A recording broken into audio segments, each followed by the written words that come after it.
My name is Corbin Hale. I'm 37, salt and pepper hair creeping in too early, and my eyes tend to linger on the cracks in things, ceilings, coffee cups, relationships. I work in real estate, but not the kind that makes headlines or gets you on a billboard. I find quiet places nobody wants, fix them up in silence, and rent them to people who never ask my name. Works for me. The thing about being invisible for a living is when someone tries to erase you, you notice.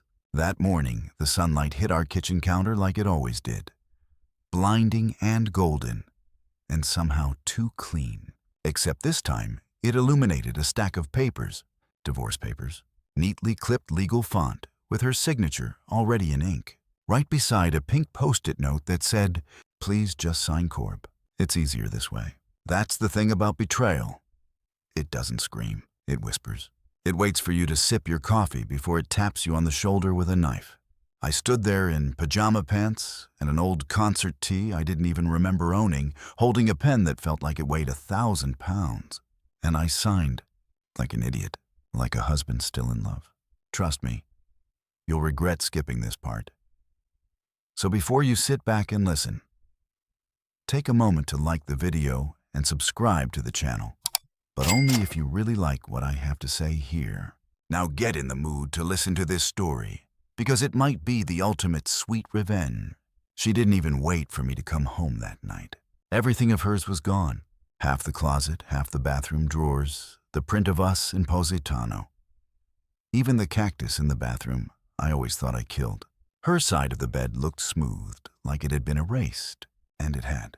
The weirdest part, no confrontation, no shouting match. No last-ditch therapy session where I'd sit there nodding like a hostage. Just papers and a pink post-it, like she was ending a Netflix subscription. I sat on the edge of the bed, holding one of her earrings I found on the floor, and it hit me in a way I wasn't prepared for. Not the pain, not the confusion, the silence. The kind that presses against your eardrums like deep ocean water. The kind that makes you realize you've been living with someone who stopped loving you months ago. I didn't call her. I didn't text. I didn't even stalk her socials. Okay, maybe I hovered my thumb over her Instagram profile, but I didn't click. Proud of that. Instead, I poured whiskey into a mug, turned on a black and white movie I didn't watch, and sat there while my lawyer's voice echoed from 2 weeks ago. Whatever you do, don't sign anything without letting me see it first. Oops. It wasn't until 3 days later when I went to grab a snack and saw the fridge completely rearranged that I realized how thorough she was. The almond milk I hated was gone. My hot sauce collection, gutted. Even the ice cube trays were stacked wrong. That woman didn't just leave. She did recon. I'm not proud of how long it took me to really open the envelope and look at the terms. Maybe I thought denial would freeze it in time. But when I did, finally I saw it in black and white. She was taking the house. The Jeep, the stocks we barely touched, everything, except one thing, one tiny clause. Buried in line, item 14, skipped over like an afterthought. It said, "Petitioner waives any claim or entitlement to business assets not expressly listed herein." And she hadn't listed them because she didn't know. See, 5 years ago when the market was a mess and everyone thought crypto was the next gold rush, I went analog. I bought up distressed property with a shell company I named Borealis Ventures LLC. Sounded like a ski jacket. No one looked twice. I held ownership through a trust, registered it through a P.O. box in another state. Even my emails came from a generic Gmail. She never asked, and I never offered. Back then I thought I was just being private. Now I realized I had created the perfect alibi, the perfect trapdoor. As the shock began to fade, I started to see things clearer, like how she'd been making late-night wine runs that always took too long, or how she always put her phone face down after 9 p.m., or how she suddenly cared about crypto when her friend Rachel started investing.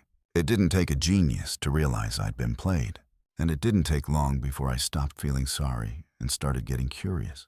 You ever sit in a house that doesn't feel like yours anymore? The walls know too much. The echo of her laugh in the hallway. The lip balm under the couch. I had to get out. But not for long. I wasn't going to vanish. I was going to wait. Let her think she won. Let her think she gutted me. Because the best kind of revenge isn't fire. It's paperwork. It was a Thursday, when I realized my phone had stopped buzzing. Not a single call or text in 2 days. Normally, that might be peace. But after a breakup, especially a legal one, it's suspect. I opened my contacts and stared at her name. Tess. Yeah, I'd changed the emoji after she left. Petty, I know.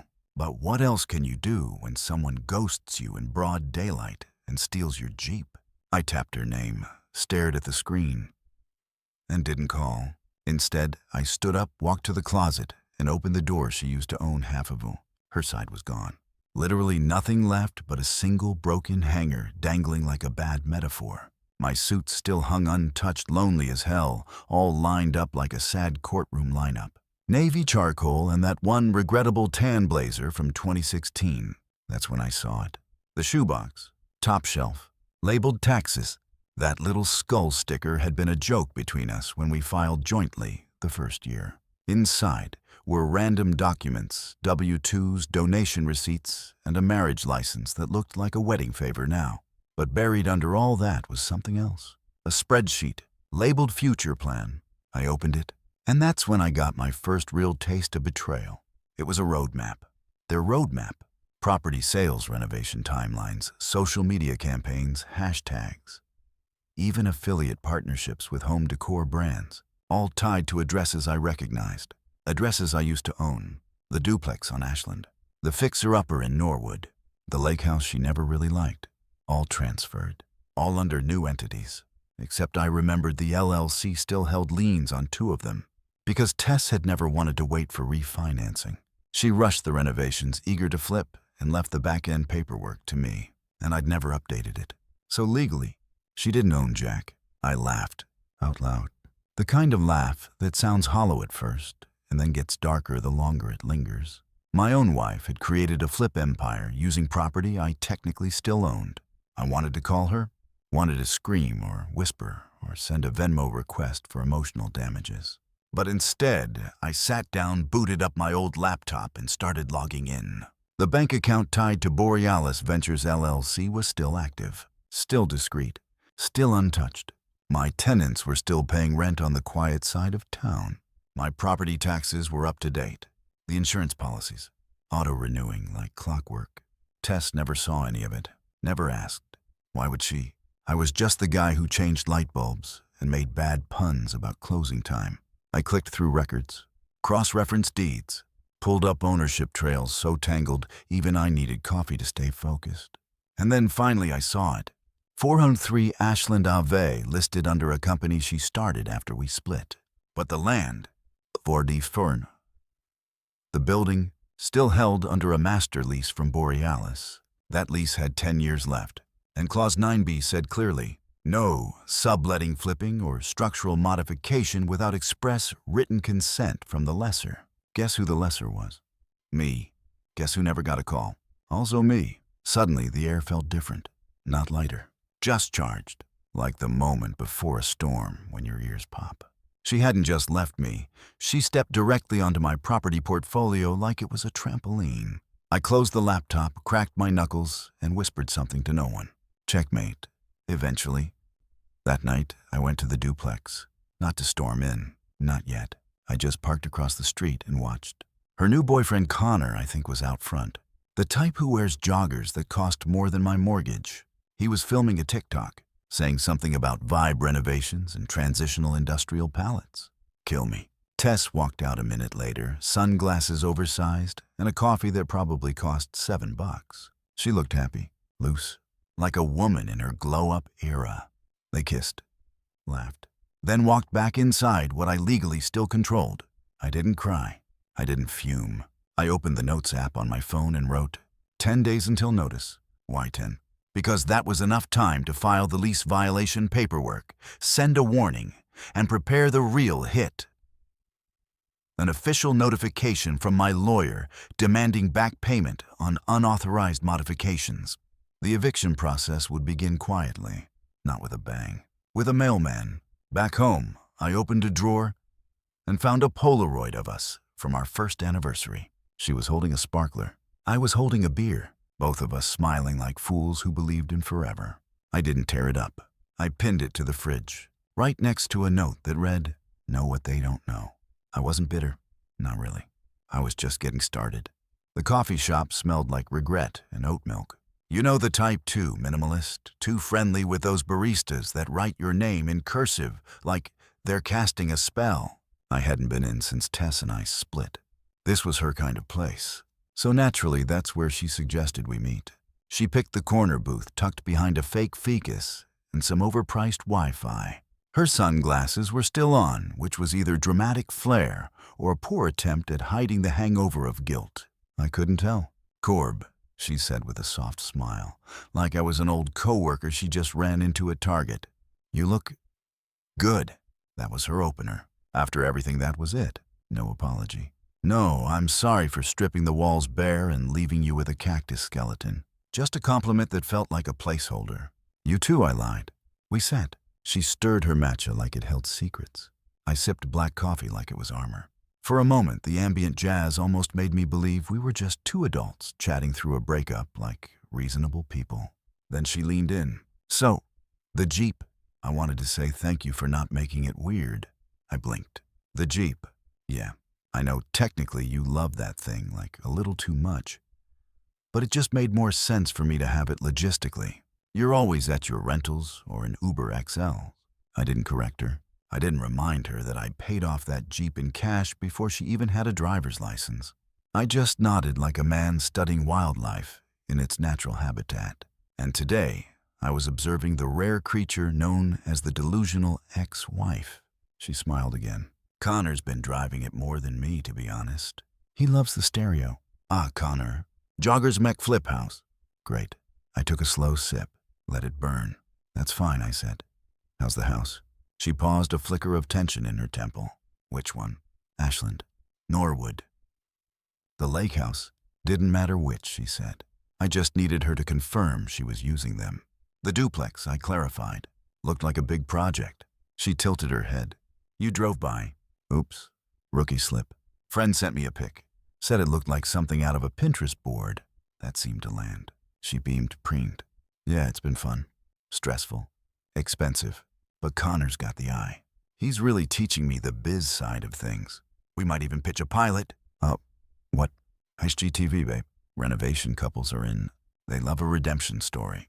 I bit my tongue so hard I tasted copper. Sounds like a hit. She reached into her tote and pulled out a manila envelope. "Speaking of hits, I brought the final sign-offs. For the house I no longer own. Well, the lake house. Technically still in your name, but since we're working on transferring utilities and all." I took the envelope. Didn't open it. Because that's when I noticed something odd. Her phone, on the table, face up, unlocked. And a message lit up the screen. "Connor, call the title guy. Borealis is back on docks." My heart tapped once. Then twice. "Borealis," I said aloud. Casual, like I was trying to remember a band name. "That a new supplier?" She blinked too fast. "What?" I pointed at the message. "Connor texted you?" She grabbed the phone so fast, she nearly knocked over her matcha. "Oh, it's just a vendor. Roofing thing. Right. And I'm the Queen of Denmark." We sat there for another 2 minutes, maybe less. She made an excuse about needing to meet a designer. I played along. Gave her a hug I didn't mean. Smelled a new perfume I couldn't place. Left the envelope on the table. Outside, I didn't go to my car. I walked 2 blocks to a UPS store and filed an expedited copy of the lease violation to her legal address. You don't serve people anymore. You just FedEx them doom. That night, I lay on my old couch watching the ceiling fan spin like time itself. She knew about Borealis now, or at least knew enough to be scared, which meant I had 2 days, maybe 3, before she tried to scrub every trace of it from her paperwork. Too late. The paperwork wasn't online. It was in my fireproof safe, and it was original. Signed, notarized, sealed with enough legal concrete to sink a yacht. Tess was good. I'd give her that. But I was better, because she played the game above ground, and I owned the dirt beneath it. 3 days after the coffee shop at Ambush, I saw it. Not on a legal notice or in a private message, but on Instagram. In a reel, no less. Tess and Connor grinning like real estate royalty, standing in front of the Ashland duplex with hard hats and iced lattes. Her caption, "Can't believe this dream is finally ours. Flip journey our house, new beginnings." I didn't laugh. I didn't even smirk. I just stared at the screen like it was a live feed of someone robbing my house with a selfie stick. I scrolled through the comments. Power couple. Manifestation queens. Connor is such a vibe, OMG. Not one person knew the truth. They were standing on property they didn't own. At least not in the way they thought. I watched that reel twice, once for the cringe. The second time for the clues. Their new kitchen demo scene. Illegal modification. The backyard excavation. Breach of lease clause. 9B. The affiliate link in her bio for flipping made easy. Bold. It was time to return the favor. See, the house might have been registered under a new LLC. Tess formed post-divorce. But the land beneath it, the legal heartbeat, was still under the original LLC. Mine. Borealis Ventures. The lease was never terminated, never bought out, never renegotiated, because she didn't know it existed, until Connor did. Too late. That night, I sat down with my lawyer, Sol McIntyre, old school guy, wore suspenders, never smiled. I slid over the lease, the clause, the updated footage. He barely blinked. "You want to go nuclear?" he asked. "No," I said, sipping my coffee. "I want to go, landlord." Sol grinned. Or maybe it was gas. Either way, the process started that night. Formal warning, lease enforcement, demand for compliance. We gave them 10 business days to stop all construction, vacate the premises, and schedule a formal inspection for damages. The next morning, my email dinged. From Tess. Subject, let's talk. I didn't reply. 2 hours later, another one. Longer. Hey, so I just realized something about the Ashland paperwork. Let's not make this weird. Can we talk? I didn't reply to that one either. Then came the call. I let it go to voicemail. Her voice cracked somewhere between minute 1 and minute 2. You know, I wouldn't have done this if I'd known, I thought. It was gone. You never said anything. I'm sorry, okay? That was the part that stuck. You never said anything. Of course I didn't. That's the whole point of revenge, this elegant. You let them build the gallows smile while they decorate it and only speak up when they're admiring the view from the top. That afternoon, I drove past Ashland again. This time there was a private showing sign out front. Rialtor balloons. A black Escalade in the driveway. I parked across the street, put on sunglasses, watched as a couple stepped out of the Escalade, greeted by Tess in heels and a smile so sharp it could dice tomatoes. She didn't see me, but I saw everything. She took them through the front door.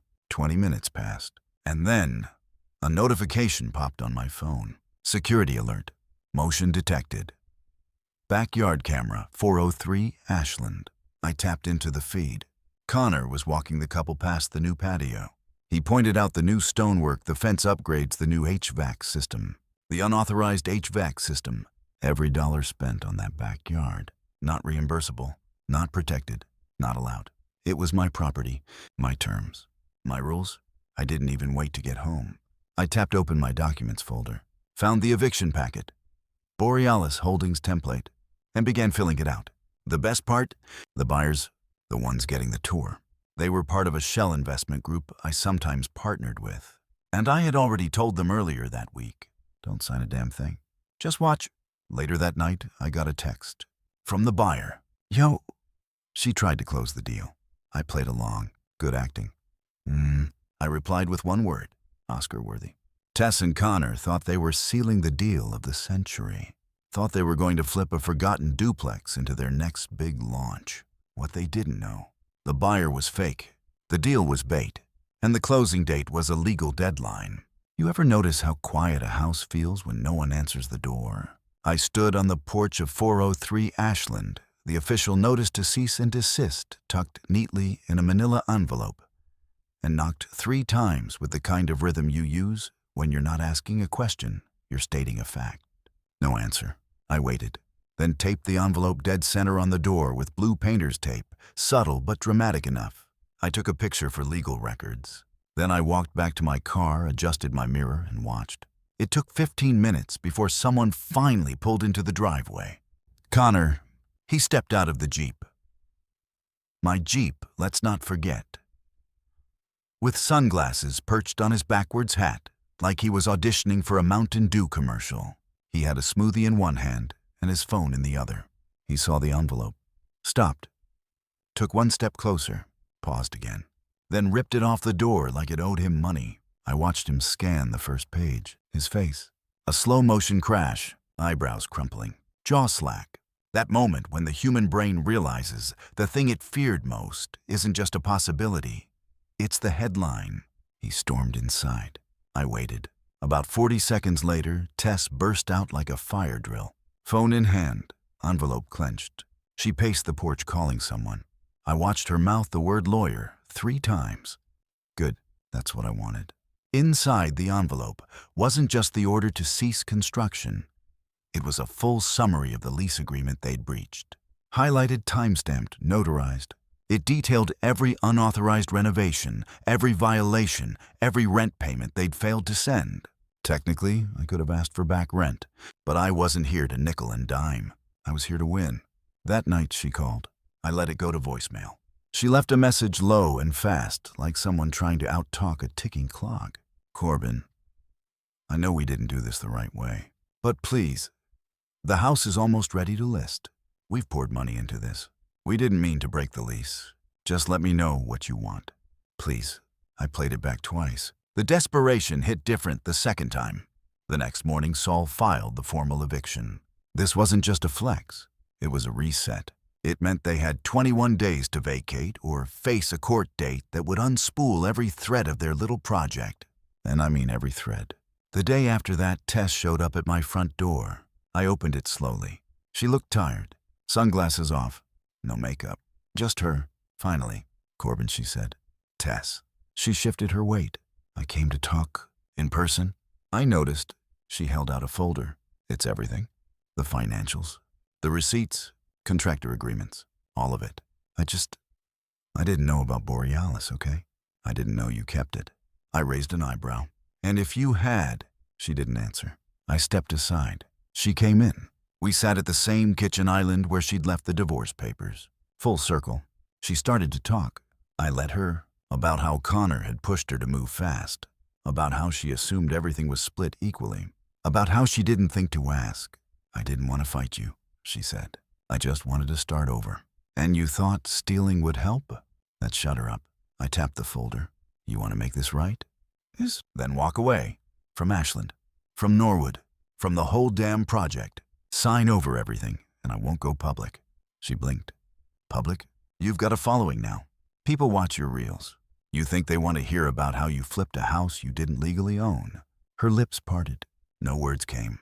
I leaned in. You've got 3 days. Then I stood up. She didn't fight me. She just walked out.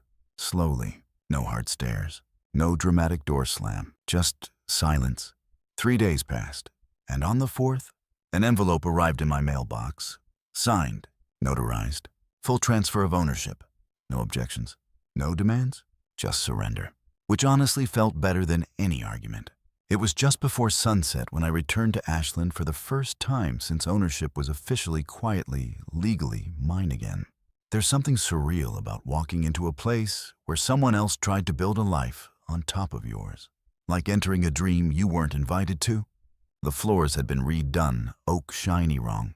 The walls were white now, sterile and influencer bright. With those prefab minimalist light fixtures everyone raves about on Etsy. But the bones, still mine. I walked through, slowly hand-grazing the banister I once installed after a nasty fall during winter renovations. It still had the tiny nick from when Tess dropped a mug and laughed so hard she cried. She used to call it the bruise, and said it gave the place character. Funny the things that stay. The upstairs bathroom was mid-Reno. Tile stacked in the corner, exposed piping. Dust and wires like nerves half-healed. A project half-dreamed. I stepped over a toolbox that wasn't mine and found the only thing still hanging on a wall, a framed quote. Build the life you can't wait to wake up to.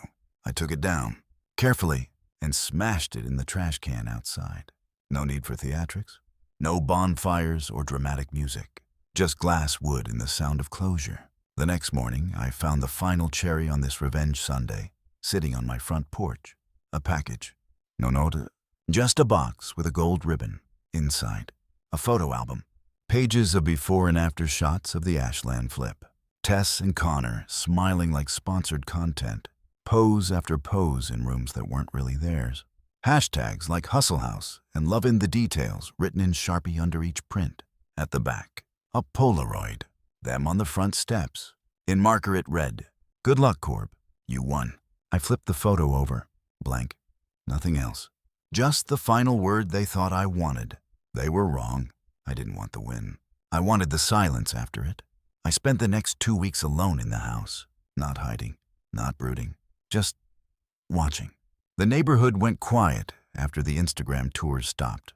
No more construction trucks. No more drop-ins. Just birds rustling leaves and the hum of an air conditioner that didn't know about the drama. I hired a new contractor, one I trusted. Paid him up front. Gave him clear instructions. Keep the shell clean the inside. No sparkle. It wasn't about selling anymore. It was about restoring. Because the thing people never realize about revenge is that it doesn't live in the scream. It lives in the whisper afterward. That moment when everything's still. When the dust settles and you're the only one left standing holding a deed and a quiet kind of satisfaction. One morning, about a month later, I drove the Jeep. Yeah, I got it back. Turns out it was registered under my name the whole time. Connor never transferred the title. Too busy filming with ring lights and roof tar. DMV handled the rest. Poetic, I parked in the driveway at Ashland, rolled down the window, and let the late summer wind blow through. Then I called Saul. "I want to put this one on the market." "You sure?" "No rush. Just want the listing to read something nice." "Like what?"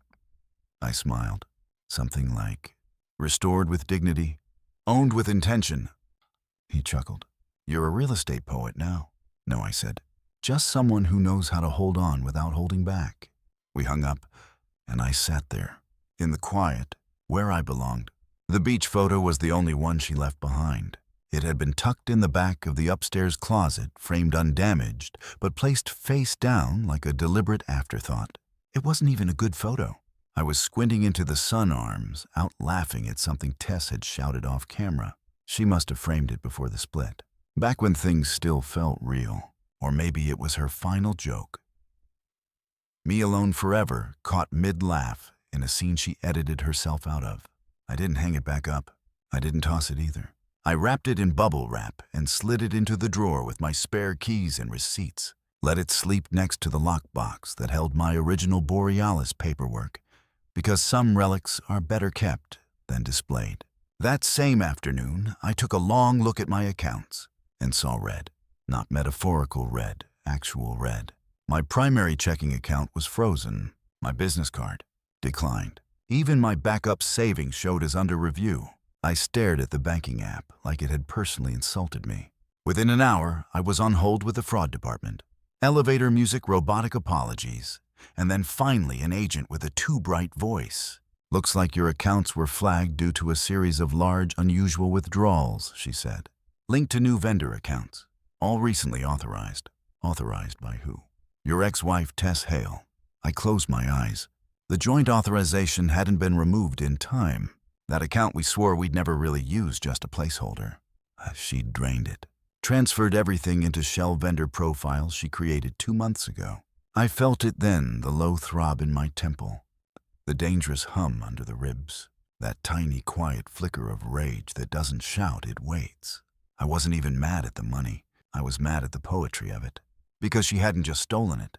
She'd left just enough to remind me she could. I ended the call, poured a drink, sat in silence.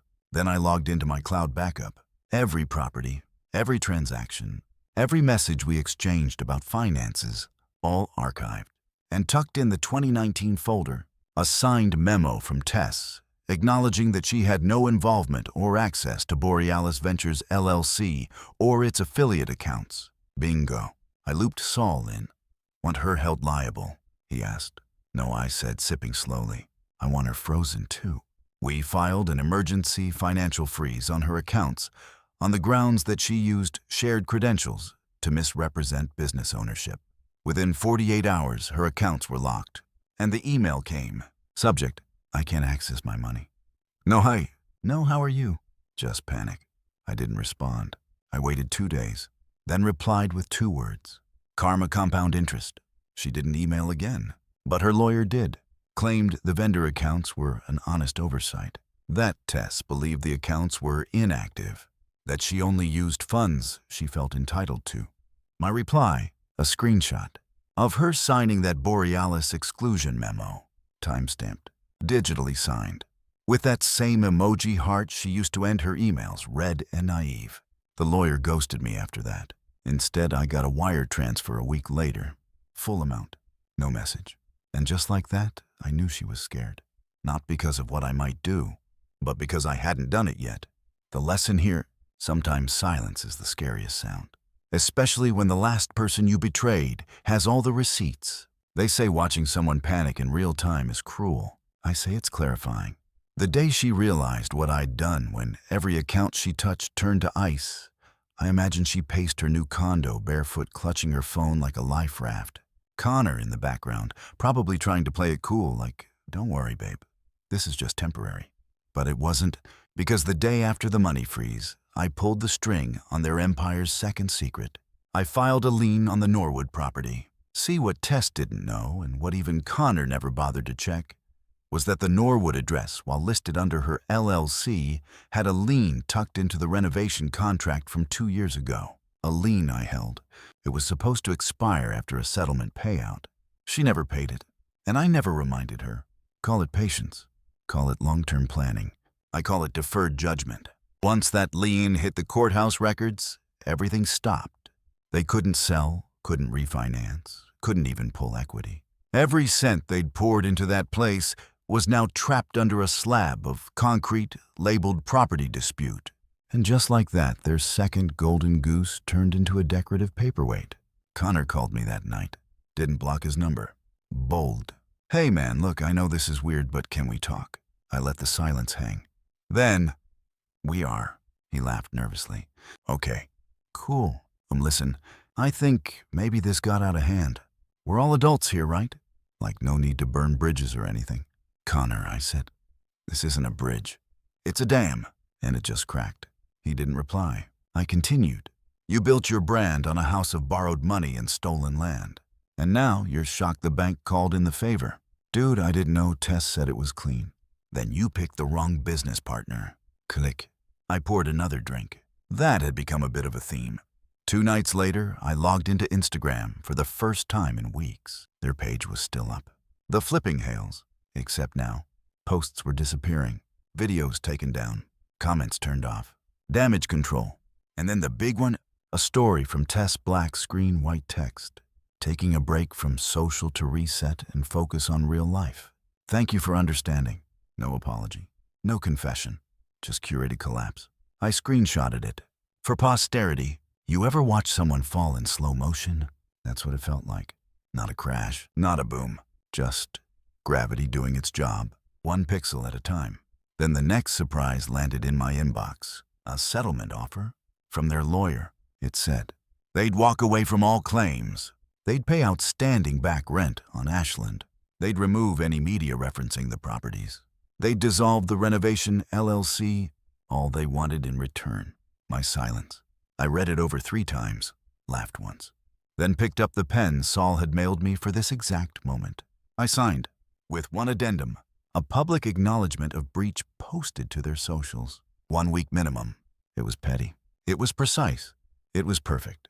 And when it went live, oh man. The comments. The chaos.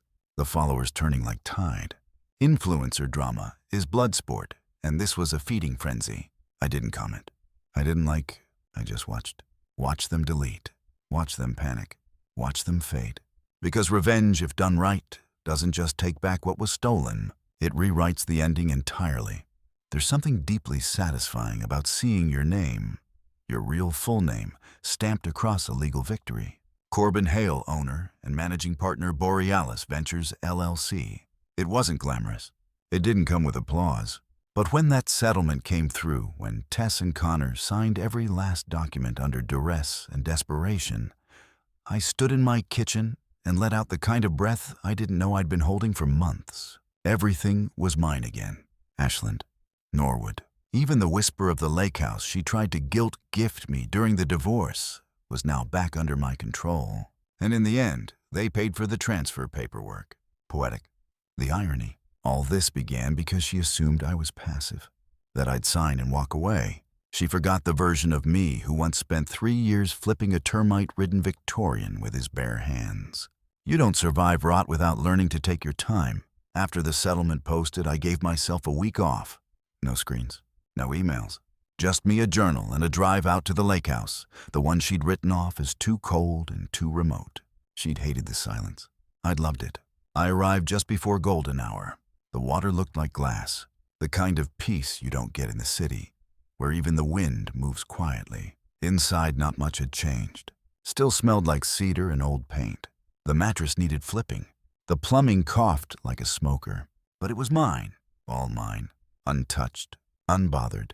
I opened a bottle of something expensive, poured a glass, sat on the deck, feet kicked up, and finally let it settle in. Not just the win, the survival. Because revenge isn't just about taking back what's yours. It's about outlasting the lie. And as I watched the sun dip behind the trees, I remembered something Tess once said on our second visit here. This place feels like the end of the world. She was wrong. It felt like the beginning. A new one. Meanie.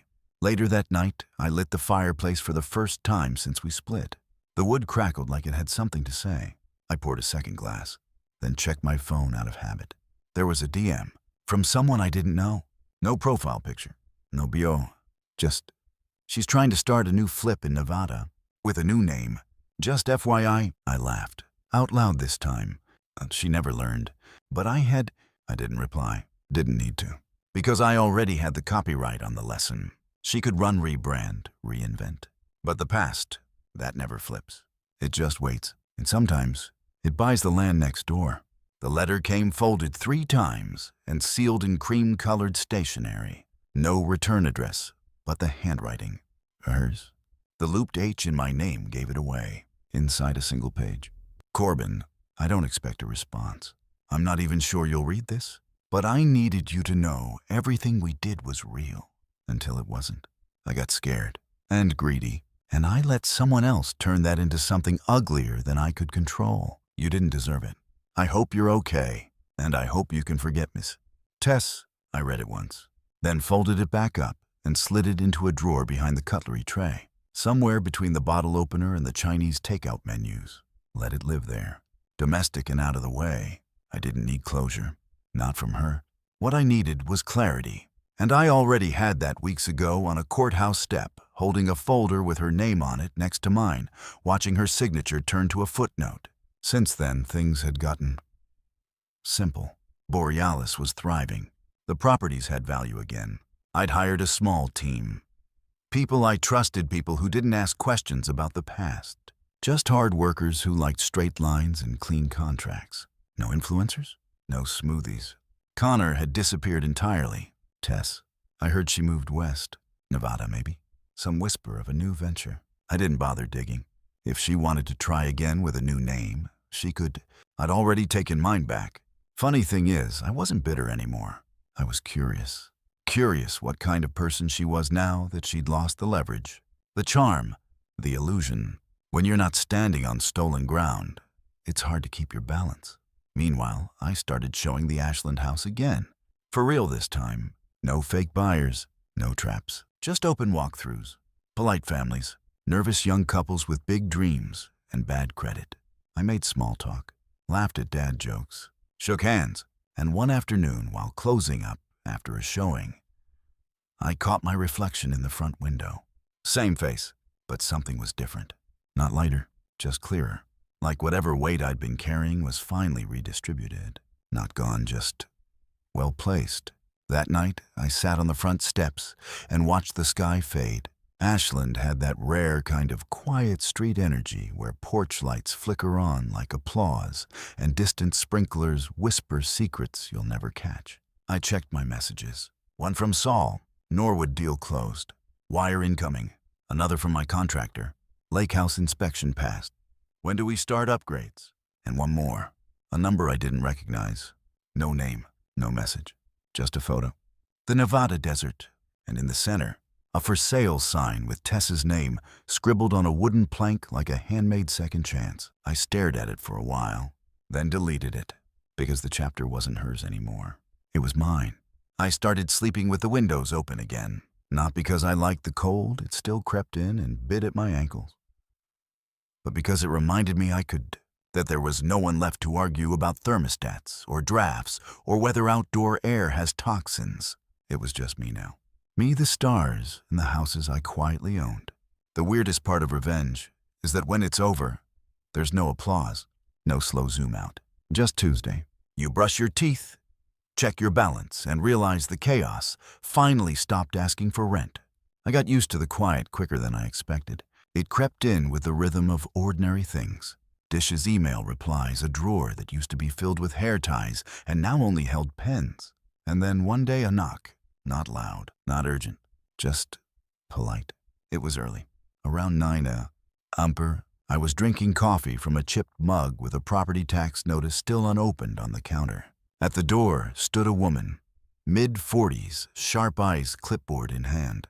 Mr. Halle, that's me. She smiled like someone used to long silences. I'm from the county assessor's office. We're conducting a review of ownership on a few properties. You were listed as the legal agent for Borealis Ventures. Still am. She nodded, flipping through her clipboard. One of your recent acquisitions, the Norwood property, raised a few red flags. My pulse didn't even flicker. Define red. Well, she said, stepping a little closer, the previous owners listed the address under an LLC that was declared dissolved. But the transfer deed you filed predates their final business registration. I blinked. Which means, she lowered her voice. Which means someone tried to transfer assets after the legal window closed. Ah, Tess's final gift. She'd tried to reassert ownership of Norwood, even after agreeing to walk away. A last-second power play. A flick of ink before the door hit her. Too late, too sloppy. I smiled, slow and patient. Would you like a copy of the lien? She tilted her head. You have it. I have everything. 10 minutes later, she walked away, with a copy of the notarized lien, a coffee to go, and a look in her eye that said, this man has seen something. Because you don't claw your way back from a divorce, a scam, and an identity heist without a few scars under your dress shirt. I emailed Saul the moment she left. Another near miss. Norwood line just saved our ass again. He replied with a single sentence. Borealis doesn't forget. That made me laugh harder than it should have. That evening, I visited Norwood one more time. Not to inspect or relist, just to walk the perimeter, to touch the doorframe, to remember how she once stood here in yoga pants and a clipboard pretending she knew what a support beam was. And somewhere in that quiet loop around the block, I realized something. I didn't hate her anymore. She taught me to be ruthless, to prepare, to keep copies. And in a very strange way, I owed her not gratitude, not forgiveness, just credit, for turning me into the man who wouldn't be tricked again, and who now finally understood that the cost of pretending love is blind to leverage. The eviction notice went viral, not on purpose. But it turns out that when someone like Tess, formerly of the Flipping Hales fame, posts a heartfelt taking time to heal video and then gets served court papers in public 2 weeks later, people notice. A neighbor filmed it, zoomed in from their second-story window like it was an episode of reality TV. The video showed Tess opening the envelope on her front porch, squinting into the sun, her fingers trembling as she flipped through the pages. Then the door shut slowly, deliberately, and the caption said everything. Girl, no way, she got landlord revenge. It racked up 200,000 views in a day. That wasn't me. That wasn't Saul. That was the internet doing what it does best, noticing patterns and turning pain into popcorn. A week later, her Instagram vanished.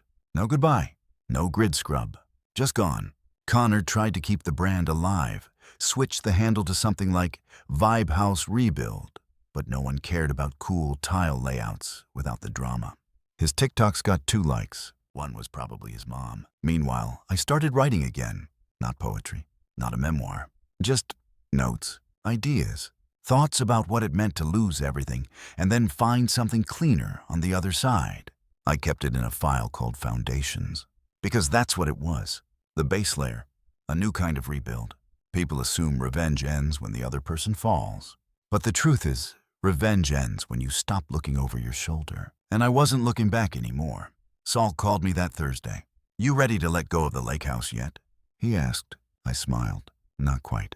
Because that place, quiet, wind-wrapped, emotionally weathered, it wasn't a leftover anymore. It was a line in the sand. I'd already begun redesigning it.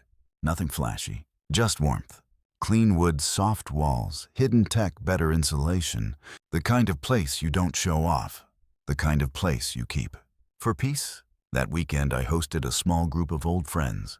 People who'd stuck around through the ghosting, the financial implosion, the whispered drama at backyard barbecues. We drank wine by the fire pit, played music from an old speaker. One of them asked about the whole situation. What happened to her man? I shrugged. She flipped too far. They laughed. But I meant it.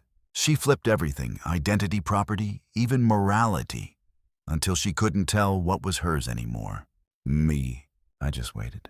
Let the hammer swing when the time was right. Because revenge isn't about swinging wildly. It's about knowing the exact inch to aim for. By Monday, I'd scheduled the final inspection on Norwood. Saul sent over the check from the buyer. The final chapter closed, signed in blue ink. And as I stared at that line, my signature calm and confident, I realized something simple. I hadn't just survived her. I'd outbuilt her. Because she thought the LLC was a loophole. But it wasn't. It was a foundation. 2 weeks later, I got a letter from the IRS. Don't worry, it wasn't the scary kind. It was the kind with polite government language, triple spacing, and words like adjustment and audit request cleared. Turns out Tess had tried to file amended returns using both of our socials 6 months prior. But the beauty of digital paper trails, they don't lie. Borealis Ventures had its own filings. Clean, untouchable, separate from anything we'd ever shared. She, on the other hand, had claimed deductions for properties she never legally owned. Bold, illegal, and thoroughly documented. I called Saul just to laugh about it. She really tried the IRS route, I said. Some people chase waterfalls, he replied dryly. He didn't need to follow up. He already filed the report that cleared my name and flagged hers. There wouldn't be prison bars in her future. Just an unpleasant series of certified mailings and interest calculations that would slowly bleed her savings over the next few years. Justice the bureaucratic way. Meanwhile, the lake house was finally done. Well done enough. The roof was replaced. The insulation stopped fighting the wind like a drunk boxer. And the kitchen. Polished stone mat cabinets, hidden lighting. Modern without being trendy. Clean but not cold. It was mine now in a way it never had been before. And I found myself staying longer, sleeping deeper, breathing easier. On the first warm evening of spring, I lit the fire pit out back and watched the shadows move like quiet dancers across the trees. The stars were obnoxiously bright, and in that flickering silence, I let myself think back to it all. Oh, the post-it note on the counter, the feeling of the floor dropping, the silence that followed me like a ghost. And now, just wind and wood, and the soft creak of the dock. I pulled out my phone, opened Instagram, just curiosity, typed her name. Nothing, not even a tagged photo. Gone, like she never existed. But I knew better. I had the deeds. I had the screenshots. I had the stories. I could have told the world everything. Named names, posted timelines, gone viral for real. But I didn't, because there's a sweeter kind of revenge than exposure. It's erasure, not of the past, but of her place in it, one signature at a time. That night, I fell asleep with the windows cracked and the lake breathing just outside, and the faintest smile still curled at the edge of my mouth. It happened while I was flipping through old email folders trying to find a contractor's invoice from last year. You know how it goes. You search plumbing, and suddenly you're knee-deep in digital ghosts. That's when I saw it. A flagged message from Tess, dated 11 months ago. Subject line, "Can we talk off the record?" I almost deleted it. Almost. But something in me wanted to remember just for a second what she sounded like when she still thought she had a chance. I clicked. Corby, I know we've both said and done things we can't unsay or undo. But before the lawyers finish gutting whatever's left between us, I just want to ask one thing. Not for money, not for forgiveness, just honesty. Was any of it real? I stared at that line for a long time. Was it the Sunday mornings? The bad karaoke? The first house we painted together where she wore my hoodie and danced barefoot on the drop cloth? Yeah, that part was real. The rest, it got twisted. warped into leverage and optics and hashtags. Somewhere along the line, love became equity, and I became a stepping stone in her personal rebrand. I closed the email. Didn't reply then. Still wouldn't now. But something shifted. Not sympathy, not even closure, just acceptance. Later that day, I got a call from Saul. Final payment from the Norwood buyer just hit, he said. That's it. Everything's closed. I leaned back in my chair and stared at the ceiling. You ever think we're in the wrong business? Saul chuckled. You mean profiting off people's disasters? No, I said. I mean, saving them? Because that's what Borealis had become for me, a kind of refuge. A place where things were ugly, broken, buried, and I made them whole again, quietly. Permanently, I looked around my home office. Everything in its place. No clutter, no ghosts, just ledgers, plans, deeds. Proof of survival. I clicked open a new folder on my desktop, named it Clean Slate. Inside, I dropped everything related to Tess. Emails, screenshots, legal docs, then archived it. Not deleted, just put away. Because I didn't need to destroy her to move on. She already did that herself. What I needed now was space, air, light. So I grabbed my keys, stepped out into the breeze, and drove. No destination, just forward. The listing went live on a Thursday. Lake house, 3 bedrooms, 2 baths, newly renovated. Quiet shoreline, private dock. Listed under Borealis Ventures LLC, but there was no for sale sign on the front lawn. Because I wasn't selling it, I was renting it, carefully, selectively, to people who needed it. The way I once did, folks, clawing their way out of something broken, something stolen, something that looked a lot like love until it didn't. I set up a short application form. One question, what are you escaping from? I didn't need essays, just honesty. And it started filling fast. There's something about spaces that hold stories, they echo differently. The lake house had been a battlefield, a secret, and finally, a redemption. I wanted it to be a sanctuary now. For someone else. Someone who didn't have a spare LLC in their back pocket. Someone who just needed a reset. The first guest arrived on a cloudy afternoon. Young woman. Kind eyes. No ring. She didn't say much. Just handed me the paperwork, looked around the deck and whispered, "Feels like it's been waiting for me." I nodded. It has. As she walked inside, I stood there a moment longer, listening to the water. The creak of wood, the hum of a quiet place once touched by chaos, now humming with peace. I didn't need to walk through the house again. It belonged to the silence now. Back home, I sat at my desk, stared at a blank document and started typing. Not for court, not for leverage, just a story. Mina, I called it The House That Revenge Rebuilt. And I told the truth. Not just about the betrayal or the LLC or the slow burn payback, but about what came after, about the stillness, the strength you find when you realize you were never broken, just unfinished. Tess, she became a chapter, but I became the architect of the rebuild, of the exit, of the quiet empire no one saw coming. And this is where the story fades. Not with a bang, but with the soft thud of a key on a counter. A door gently closing behind someone finally choosing peace. A word count. 106. End of part 15. Proceeding to final 300-word summary. Revenge doesn't always come wrapped in fire. Sometimes it's forged in patience, quiet, deliberate, and far more permanent. When Tess left me, she thought I'd roll over. She took the Jeep, the house, the bank accounts. She even staged a fake glow-up with her new man and turned our shared properties into a social media brand. What she didn't know, what she never thought to ask, was that I had an LLC she wasn't part of. Borealis Ventures, hidden in plain sight. The one thread she didn't pull. From that single, overlooked clause in our divorce, I unraveled their entire empire. Eviction notices, lease violations, liens they didn't understand until it was too late. Each move calculated, lawful, quiet. No yelling, no drama, just receipts. I didn't just take back the properties they paid to return them. In the end, they folded. The brand dissolved. Their audience disappeared. And me. I kept building, not out of spite, out of clarity.